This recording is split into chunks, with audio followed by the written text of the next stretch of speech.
Hi there, welcome to Rent Prep for Landlords. I'm Andrew Schultz, Community Manager here at Rent Prep. I'm also a real estate broker and property manager with over 14 years experience in the rental industry. In today's video, we're going to be interviewing a real estate auctioneer. This is actually part 2 of our series on purchasing properties at auction. If you haven't had a chance to check it out yet, don't forget about our part 1 video where we talk about all sorts of different free due diligence steps that you can take before you head out to the auction. And in this video, we're going to help you figure out how to best position yourself to win that property once you get to the auction. Let's go ahead and jump right in. All right, so we have RJ Klisiewicz from Auctions International with us today. Auctions International is a local auctioneering company here in the Western New York region, but they also operate across New York State, and they do some heavy equipment auctions in addition to their real estate and things of that nature. RJ, thank you so much for joining us today. Do us a favor, tell us a little bit more about yourself, how you got into the auctioneering business, and tell us a little bit more about Auctions International. Absolutely. Thank you for having me. It's a pleasure to be here. I've been with Auctions International since I graduated college in 2013. Was sort of just an opportunity that presented itself. I didn't really grow up in an auction family, so I'm not a generational auctioneer. I went to Missouri Auction School while I was still in college. I got, for lack of better terms, I can do the talking fast aspect. Predominantly what we do here at Auctions International has transitioned to the online-only auction method of sale. And we've carried that across all different types of asset classifications, as you had mentioned, from heavy equipment, vehicles, trucks, and more recently over into the real estate and the tax foreclosed real estate aspect. Gotcha. Now, do you guys operate anywhere outside of the state of New York, or is everything that you do on the real estate end pretty much here in New York? So everything real estate based is here in New York. Our surplus auctions for government agencies, municipal agencies, school districts, that is throughout the Northeast and sort of down the Eastern Seaboard a little bit there. But yeah, all of our real estate for this point is right now in New York State. Gotcha. Okay. Well, that's good to know. So being an auctioneer, before somebody comes into an auction and gets ready to throw up the pedal and put a bid in or click the bid button online, what are some of the key things that they need to know? If you're going to do one thing and one thing only, read the auction terms and conditions for whatever auction that you're going to be attending. Typically, these terms and conditions are very specific to each different auction that you're going to be participating in, whether it be a county, a city level. They all have their own specific aspects that you need to know. And many times in our experience, when we get a call at the office, most of the questions could have been answered if they just took, 5-10 minutes to read through, the 1 or 2 pages of information that's already been presented to them. Mm-hmm. Now, do you guys do both traditional auctions and tax auctions both, or do you focus more one on the other? So typically, we'll go back to a pre-COVID era. We were doing predominantly tax foreclosed real estate at the live auction method of sale. That's going your typical sitting in a banquet hall, sitting in a hotel someplace, banging out, 10, 1,500 properties for counties. COVID sort of changed that a little bit. COVID sort of changed that game a little bit. Luckily, we have been doing surplus online for a number of years. So we were geared up to sort of redirection towards the online platform for those.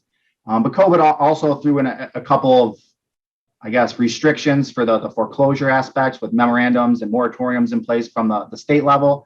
So we did experience a little bit of time there where towns, villages, counties were selling surplus real estate that they had owned, that they were holding on to for whatever reason, that they utilized the online auction platform to liquidate as well. But yeah, most of it is the tax auction aspect, but we have sort of started getting into more, municipal owned, educational system owned real estate, non-foreclosed. That's interesting because I hadn't really thought about how municipalities and school districts actually go about disposing of, like I've seen a ton of auctions for equipment and stuff like that, but I've never really thought about what do you do when you need to sell a school building? And actually they just did one out in Medina. One of the old middle schools out in Medina was just sold. I think that was actually sold at auction. I don't remember who did it, but I guess it makes sense. It's not something that you would think about, but it's the fastest and cleanest way to get rid of a large asset like that. Yeah, most municipal and educational institutions, their procurement law is a little bit more specified. They can't just necessarily sell it to the neighbor. Gotcha. Even though they may say, I'll give you $100,000 for that. They have laws and protocols in place where it has to go out to bid. It has to be publicly noticed. It has to be able to accept offers. And so that online auction aspect really sort of fit the buck for all those requirements that they needed to follow, as well as, obviously some of the additional benefits of that platform. Yeah, that makes sense. Now, what would you say some of the main differences are between physically being in an auction room where you can see everything going on, see the other bidders, see the auctioneer, versus the online platform where you're kind of just throwing a bid out into the ether to see if it's going to be the top bid or not? So the couple of the top differences are predominantly a live auction is obviously date dependent. You're talking about a specific date, typically in the morning. It may be on a Saturday, it may be on a Wednesday evening. And if you have something going on that day, you can't participate. If your kid has a dance recital or you have vacation planned, you lose out on any potential to participate in that sale. Whereas the online auction platform, in our experience, we typically run those sales across a 2-week window. So that gives individuals a longer period of time to actually place a bid and participate in the sale. Again, the live auction aspect, many people, younger generations, they're not necessarily comfortable with sitting in a room with 1, 2, 3, 500 people and being the center of attention when they raise their paddle.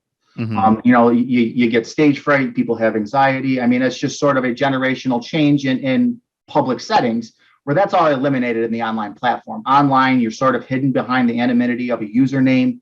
The auction company knows who you are, but who you're bidding against, you're not standing up in front of a room, raising your paddle against the real estate shark who goes to every single auction. So it sort of gives a little bit more of a comfort level to those people who may be a first-time auction participant, but it also, allows them to do it at their own time, on their own accord. I always tell bidders, well, we don't like doing this. I'm like, listen, you can sit at home on your lazy boy with a cup of coffee in your pajamas and you can buy real estate. I mean, you don't have to go and sit in a banquet hall with 500 other people. You don't have to bring a whole wad of cash in your pocket for a deposit. There's just a lot of benefits to doing the online aspect from a bidder standpoint. I know I've been trying to get my hands on a piece of like raw land down in the Southern Tier area, and you guys just did the Cattaraugus County auction and the Chautauqua County auction, I believe, as well. And I loved it because I could go online. I got the list ahead of time. I was able to do whatever due diligence I wanted to on the front end. And then I could watch the bid for the entire, I think it was a 2-week 2-week time frame, like you said. I was able to watch the bidding over the course of the 2-week time frame to determine, okay, do I want to jump in? When do I want to jump in? It gave me a lot more time to think about what I wanted to do versus having to make that decision right now. I've got to throw that paddle because otherwise I'm going to miss out on this opportunity. Absolutely. I mean, it gives people the ability to think, for lack of better terms, do their research. I mean, instead of just seeing a sign at the side of the road, pulling in, saying, oh, there's an auction and buying something. I mean, we're putting that information out there for an extended amount of time, like you said, where you can actually do your research. You can kind of go and do your due diligence a little bit more ahead of time before you actually start making that commitment. From a sales point perspective, from a hammer price perspective, do you guys tend to see that the online auctions do better or the in-person auctions do better? So we have actually seen an exponential increase in the sales being online. The reason being is, again, we're able to reach obviously a wider market. I mean, if we were to have a localized auction, let's just use Cattaraugus County, for example, we had done their live sale previously. I mean, how many people from even just the state of New York are going to drive to Little Valley and sit in an auditorium? Right, exactly. You're sort of reducing your market. Whereas online, as long as you have an internet connection and you complete the proper registration process, you can be from anywhere in the country or the world. I mean, since we've been doing them online, we've had bidders and buyers from Texas, Missouri, Montana, Canada. I mean, we've had a guy from Turkey, Israel. I mean, so you're really expanding your potential buyer base to the World Wide Web, to the internet. Makes a lot of sense. Yeah, it's absolutely. I mean, when you could be anywhere in the world and pick up a piece of property here in Western New York, it definitely opens up the number of bidders for sure.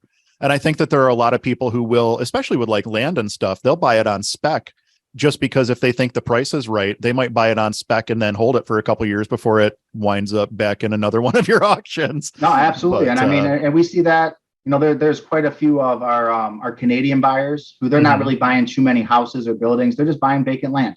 Yeah. And what they do with it, I'm not sure, but we have seen quite a few of our Canadian buyers buying, some vacant parcels in different counties throughout the state. And I mean, they're buying recurringly at all of our sales, which is been really great. Whereas if we were doing it live, I can't say that they would have been traveling around New York State coming to these live sales. Or even could have come to New York State until recently. I mean, like you had mentioned with the restrictions due to COVID and stuff like that, the border was just plain closed. They wouldn't have been able to be a bidder on those properties because they wouldn't have physically been able to get here. Not that it really mattered because there weren't a lot of tax auctions going on during that time frame anyway, obviously. But, you know, the point stands, it made it more difficult for them to be bidders. I attended the tax auction in Orleans County, which is actually my hometown. I'm from Medina originally, and that was set up as a hybrid auction, if I remember correctly, right? So people could bid from online or they could be there in person to bid. Could you tell us a little bit more about how that works? So the hybrid model is sort of, it's a combination of both aspects. I mean, typically you're still sitting in a live auction event where people can still come into a banquet hall, come into a fire hall, wherever that auction is. But there's a supplemental aspect where people can actually bid online as well. Typically, it's two separate registration processes, but as the property is being sold at the live auction, those people who are remote or from home or bidding online are receiving the same information that the live auction attendees are getting and have the opportunity to bid from where they are. Yeah, it's interesting to physically see that go down in person because I think that was the first actual hybrid auction that I had been to. And there were a couple people that were bidding online versus people that were bidding there in the room. And it was interesting to see the dynamic of how that worked. The one thing you mentioned it earlier in this call, but the one thing that I thought of when I was physically there for the auction, other than the fact that it was oppressively hot in that room that day, was the fact that, like, man, you can really be anonymous when you're bidding online. If you know that somebody that you say you've got a neighbor that you're up against, that you both want the same property, it's very easy to hide yourself or hide your identity behind the internet when you're trying to snap a parcel up like that. So that's kind of almost a bid strategy, if you will, depending on what you're doing. So let's say we go to the auction, regardless of whether it's in person, online, or a hybrid auction. I'm the winning bidder. I won the property. Let's say it was the property that I was looking at down in Cattaraugus County, a little 5-acre piece of raw land. Once I've won, what are the next steps? Like, what happens? What's the kind of the process between when the hammer strikes down and when I actually get title to the property? So in nearly all cases across these types of auctions, there's some type of immediate deposit that's required as the bidder buyer on auction day or on the online auction method within 1 or 2 business days. And that's all typically outlined in the auction terms and conditions. It's typically a percentage of the high bid. The payment methods are kind of sort of going to vary based on the auction company and the agency who's conducting the sale, how they accept it, whether that be a credit card payment, if that be just cash or check. But that's the first and foremost, is you have to make some type of deposit to basically hold your name to your high bid. Gotcha. Then typically what will happen is, depending on, again, the process that is set in place prior, I'm just going to assume municipality. Sure, that's fair. What they want done. So typically, the auctioneer will produce the property transfer forms, very similar if you were just going to go to a realtor and buy a house. There's some forms that have to be signed that say, this is the property I'm buying, this is my name, this is how much I paid. And those are what get filed with the county clerk, which end up in the long run transitioning the property into your name. So in many cases, those forms are produced either at the live auction immediately for you to sign and execute, or if it's the online auction method, those are typically made readily available to the county at a later date for them to be signed. Now, the biggest question we get is, well, I'm the high bidder, when can I go start moving stuff out? Right. You don't own it until you have the deed. So you may be the high bidder. You may have paid a deposit. You may have even paid in full if that's the route you chose to go, but you don't own it until you have a deed. And the deed filing process is again, it varies from county to county, city to city. But typically the process is that after the auction, there has to be some type of legislative board approval, which is the final check mark for that tax foreclosure process. They basically present all the auction results, and the board has to say yay or nay. Once the board says yes to that the sale or the auction total, individual properties that were sold, then per the terms and conditions that would outline all of this, you then have to make arrangements with that municipality to pay your remaining balance, pay your closing costs, your transfer fees, what have you. And then typically in our experience, the deed filing is done at a first come, first served basis. So if you were the last person to come in and pay for your property and they had 150 properties in their auction, they're not going to just do yours first. They're going to go in order of the people who came in and paid their final balance. I mean, typically from the day the auction is happening to when you may have a deed, on average, 30 to 45 days. I mean, the biggest thing is actually that approval date from the legislative body of that municipality.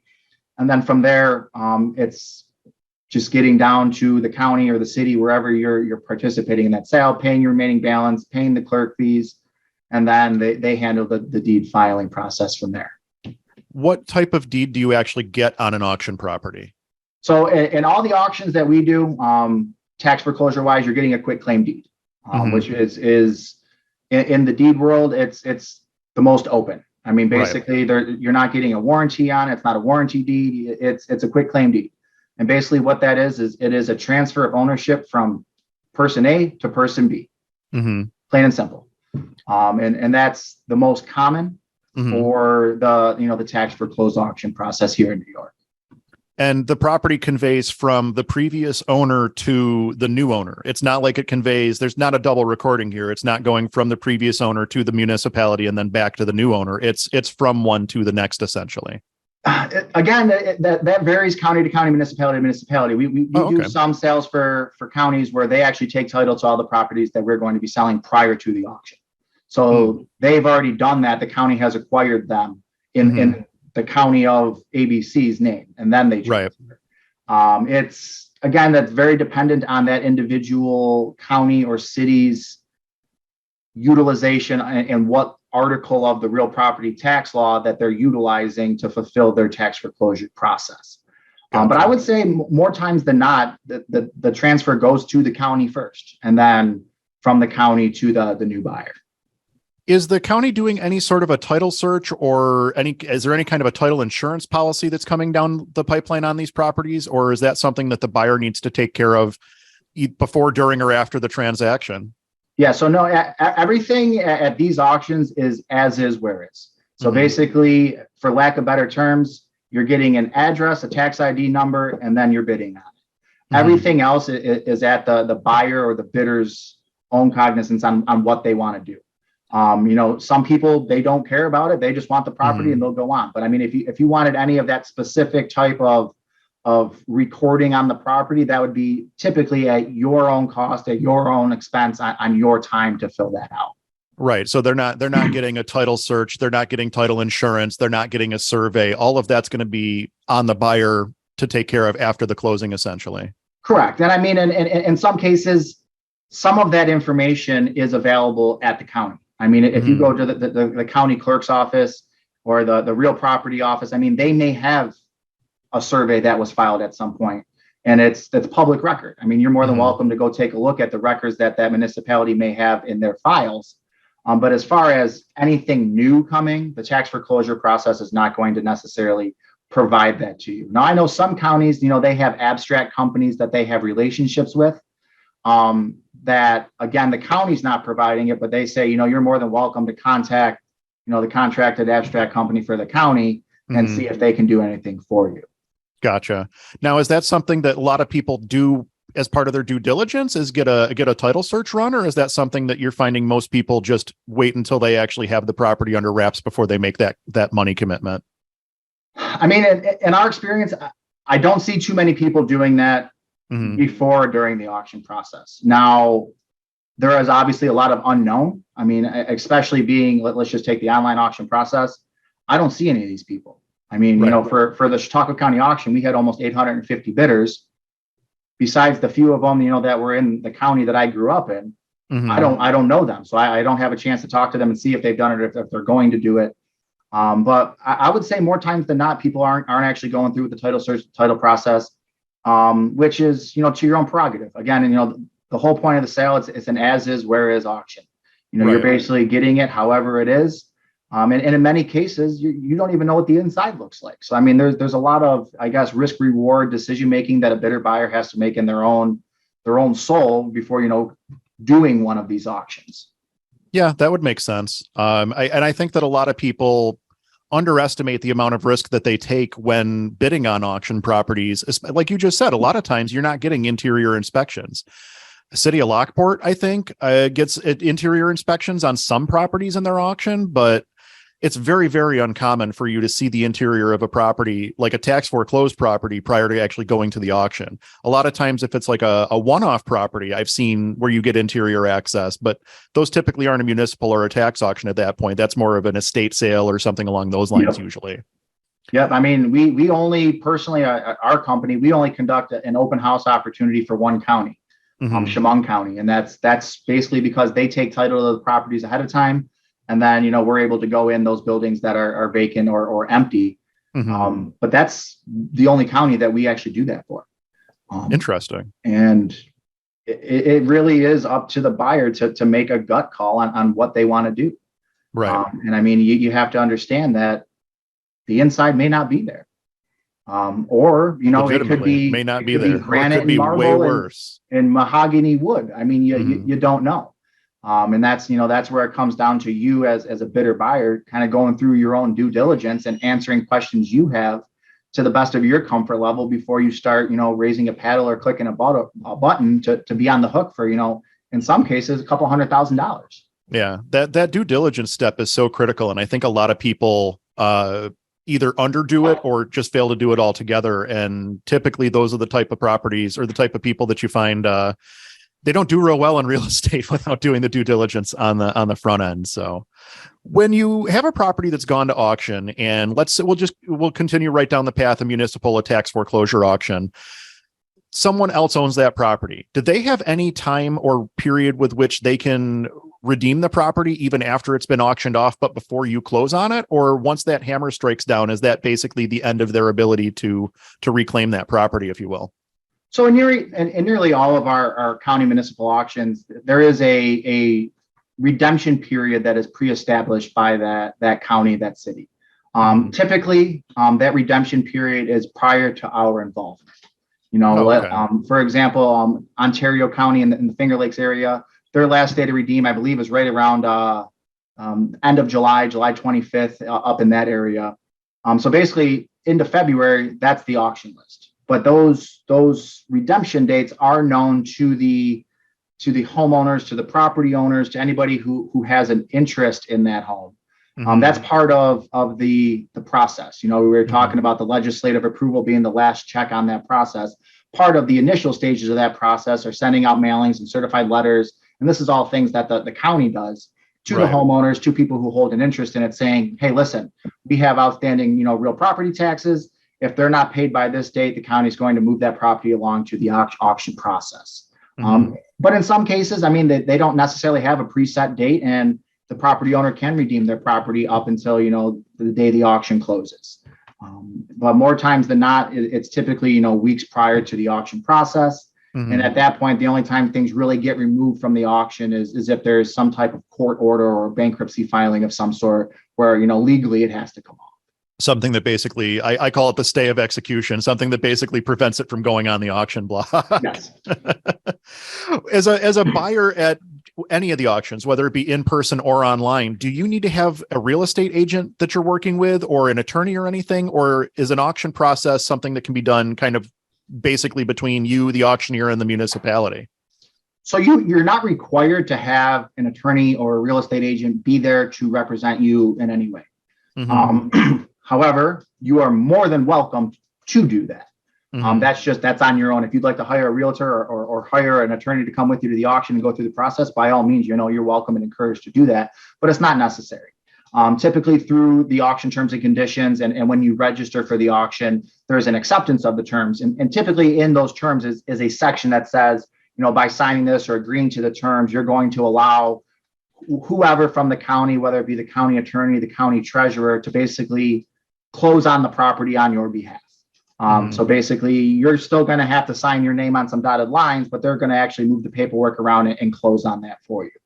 Gotcha. And it's, some of them refer to it as sort of like a power of attorney. But basically, you can come off the street with really no real estate background and you could own something, which is, again, it could be a blessing or a curse. Exactly. It really depends on what you're buying. What about financing? Is it possible to finance something that you bought at auction? Yes, it's possible. No, it's not prevalent. Okay. It's very important to understand that these sales are typically, for lack of a better term, cash deals. You have to have a deposit, and then you have a due date for the remaining balance. And at no point during any of that process is it contingent upon you as a buyer obtaining any financing. Right. I do know that banks and lending institutions, they do sort of have a little bit of an issue lending out big money for tax foreclosed properties. And a lot of that is because of the lack of a title search, a lack of a property inspection, and what name you, which is not really how this specific auction process works. I mean, if you were doing, a typical real estate residential transaction, obviously that information is part of the mortgage process. This is more or less a bing, bang, boom, as is, whereas you have to have cash or the funds available. And if you don't, I know a lot of counties that we deal with, you have that immediate deposit that's due. And if you don't pay that remaining balance within whatever that timeline is specified in the terms, you lose your deposit. So, I mean, it's not really a game that you want to play, because it can be an expensive experience. If you don't have, let's say, $100,000, you have $10,000 for the deposit, but you don't have the other 90, you're going to be out the 10. And, this closing process is very quick. It's very, in real estate world, it's a very quick process. Well, and the bank's not even really in a position where, like you said, there's no home inspection more often than not, because you don't even have access to the property until you own it. So the bank can't even get in there to do an appraisal. Correct. So even if somebody was going to finance, they'd have to find private financing at very high interest rates, more than likely, hard money lender or a private lender, to make that kind of work, I would think. Yeah, I mean, like I said, we're not too familiar with the financing aspect of it. That's really not where we're involved. I mean, the most we're involved is the auction day deposit. But in speaking with some previous bidders and buyers, it's pretty tough, if possible at all, to get any type of financing on these, just because of the nature of the sale and the unknowns. I mean, the bank is not in the business of lending money for unknowns. They like to have as much information as possible to secure their money, make sure they like to dot their I's I's and cross their T's, and they're not going to do anything without an appraisal and everything else. So yeah, that makes a lot of sense. When you have a property that you pick up at an auction, is there anything that's due on the property after you close on it? So the deed's been recorded, the property's now in the new owner's name. Are there any like taxes or past due utilities? Do I need to worry about old mortgages or anything like that? Or does all that stuff kind of get washed away with the foreclosure action? So, yes. Again, a lot of these details would be outlined in the auction specific terms and conditions. And I keep reverting back to them because they are sort of like the gospel for each individual sale. Right. In a general sense, mortgages are eliminated through the tax foreclosure process. That is, in our experience and in our understanding, the real property tax law, the steps that the county has to take, they have to actually notify anybody who has an interest in the property and say, if you don't pay the delinquent taxes by this date, we're going to foreclose on it and sell it at auction. And in some cases, that is a bank, that is a lending company. So they are presented the same opportunity as the homeowner to pay those taxes and save it from auction. Gotcha. So I haven't seen, in my personal experience, or at least I haven't known of any that have carried a mortgage with them. However, utility bills, water bills, basically municipal-based bills can sometimes follow the property. We have a few counties where they have, outstanding water bills. Those follow the property, and those are due from the new buyer or the new homeowner, if you will. Gotcha. Typically, electric bills and stuff, those stay with the previous owner, not the property. But in many cases, current year taxes are due at the closing. If that for this year, that'd be the 2022 taxes. In some instances, they want the back taxes paid. It very much so depends on the specific county and what they have set forth as their terms. But mortgages, typically, no, I haven't seen them carry. But everything else, you really want to make sure that you take a look at the terms, look at the property information that you have available, and worst case scenario, make some calls.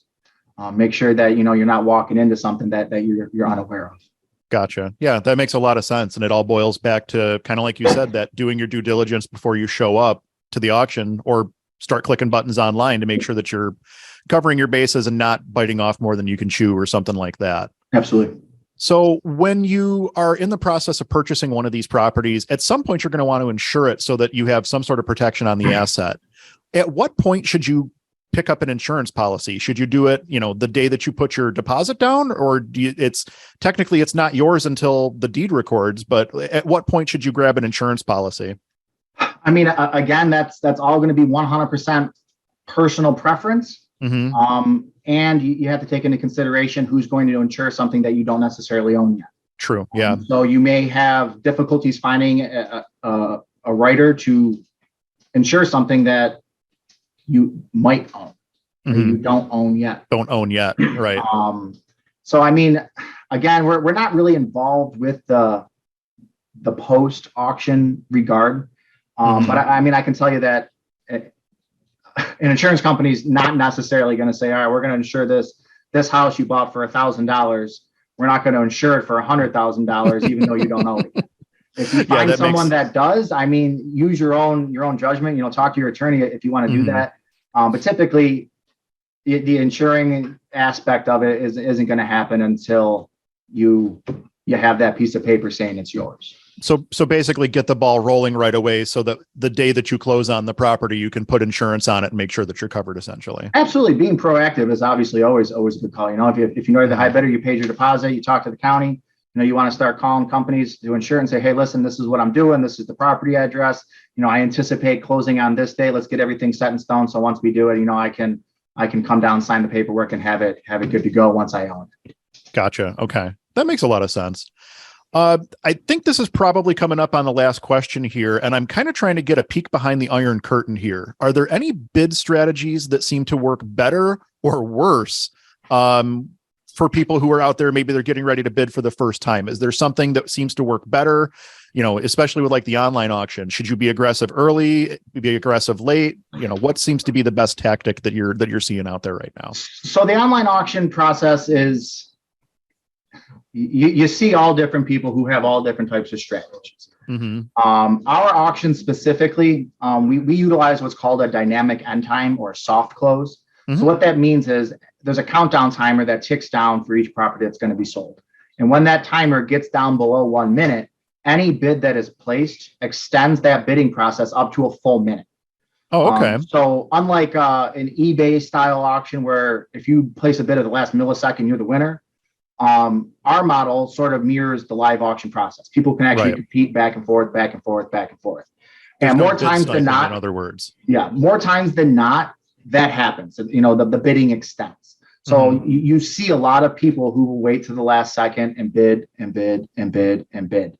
The live auction aspect, when you start getting down to the last 2, maybe 3 bidders, and you're on a desirable property, there's a sense of intimidation. I mean, I've done enough auctions where, you see the bidders staring at each other, or they'll turn around and look at them. And I mean, that's their own sort of personal preference. But that's sort of eliminated online. Online, it's you're just clicking a button. Some individuals, very rarely will you see people, put some big exorbitant amount bid on a property early on. But our system and many other systems out there, they do allow you to place a proxy bid or a maximum bid and sort of, click it and set it and walk away type of thing. And the system will bid on your behalf, which again, sort of takes into account, if you have something planned on the day that auction closes online, if you put in, $50,000 max bid, that's it. I'm willing to spend that much. And you go to the beach, you still may win that property.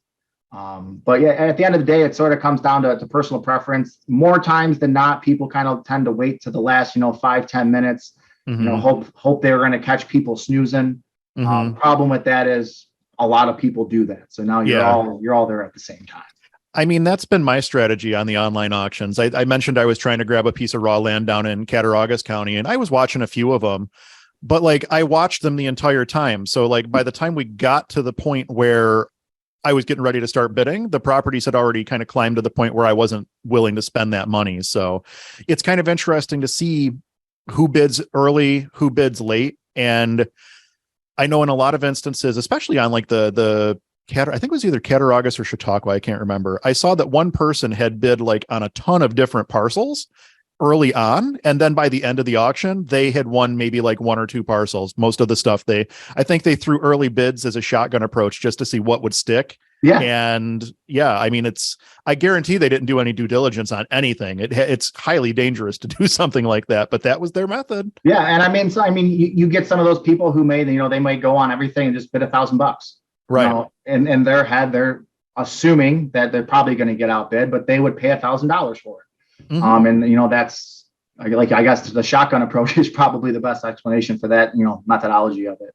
Yeah. Yeah.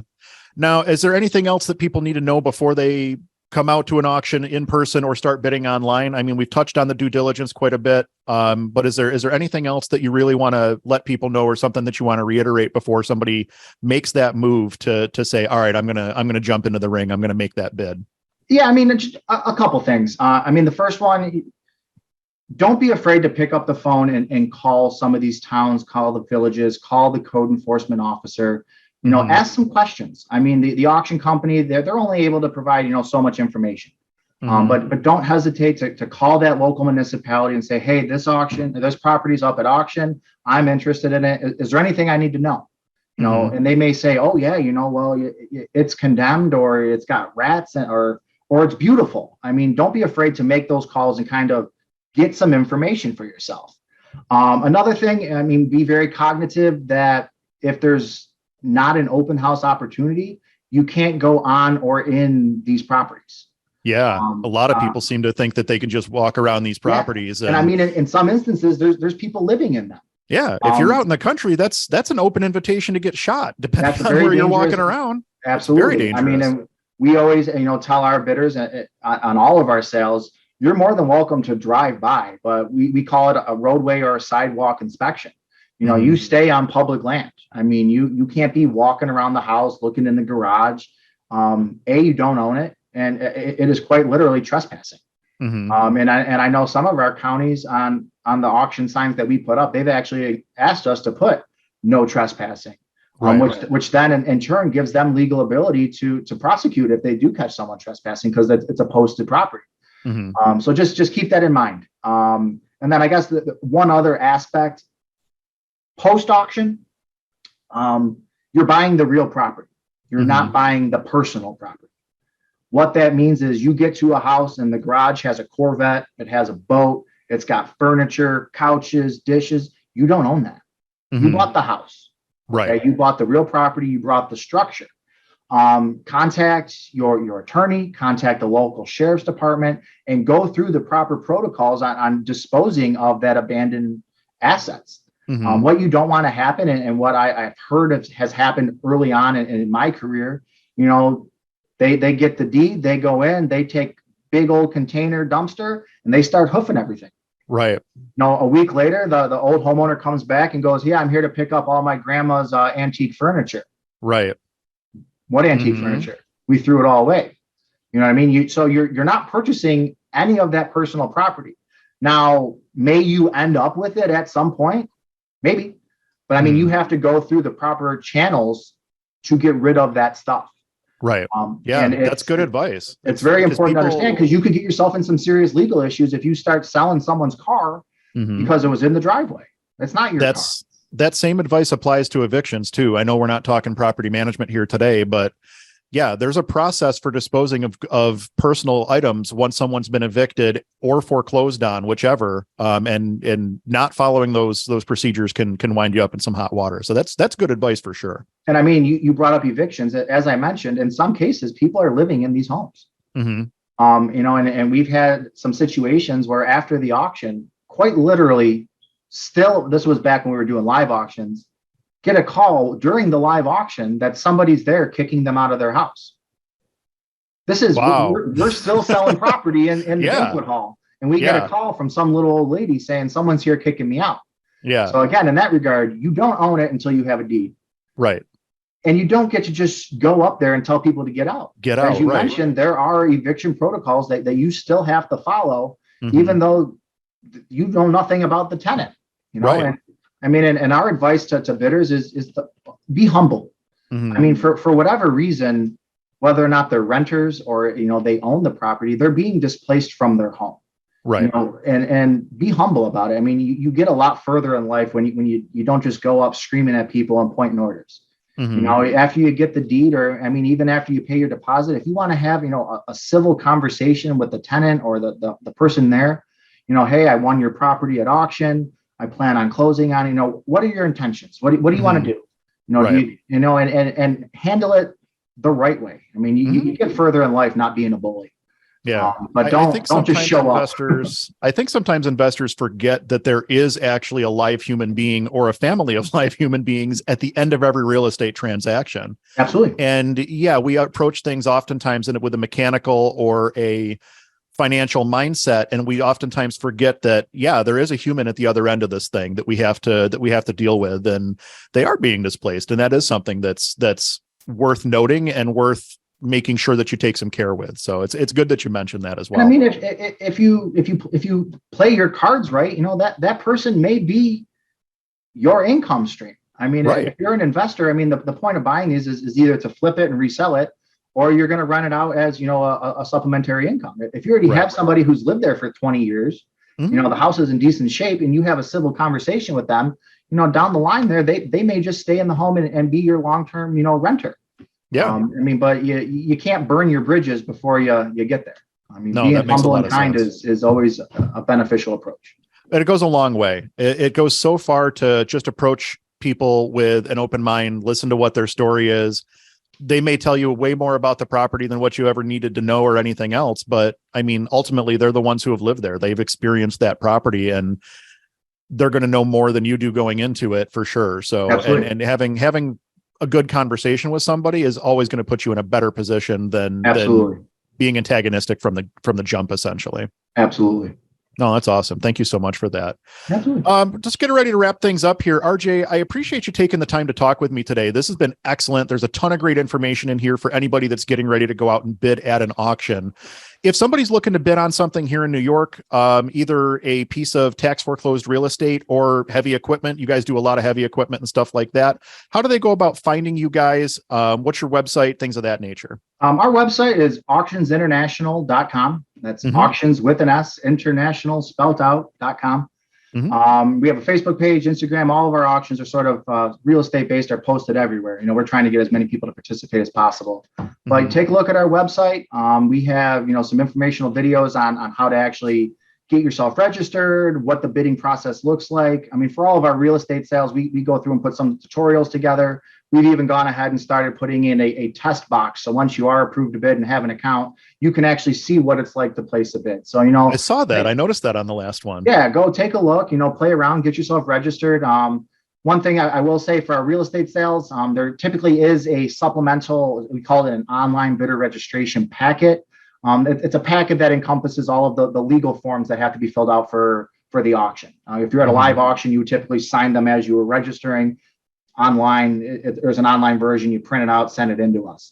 But yeah, make sure that you have an online account and you get the packet in, and you're good for those real estate sales. Each sale has their own packet, has their own terms. So I mean, the biggest thing I can say is read. I know people don't like reading; they just like clicking. But go ahead and read through the terms, read through the registration packet, and all of our sales are open to the public. You don't have to be a dealer, you don't have to be a realtor, you don't have to be an investor. As long as you follow the registration process, you're more than welcome to participate. No, that's awesome. Thank you so much for joining us today. This has been excellent. Absolutely. Thank you very much for having me. Have a good afternoon. You as well. So there you have it. Tons of great information on how to bid and buy your next property at auction. Have you ever purchased an investment property at an auction before? How did that process go for you? If you haven't purchased one before, are you feeling a little bit more confident after watching our interview? Do us a favor and drop a comment down below. Let us know what you thought. Don't forget to like and subscribe. I'm Andrew Schultz with RentPrep.com, and we'll talk to you soon.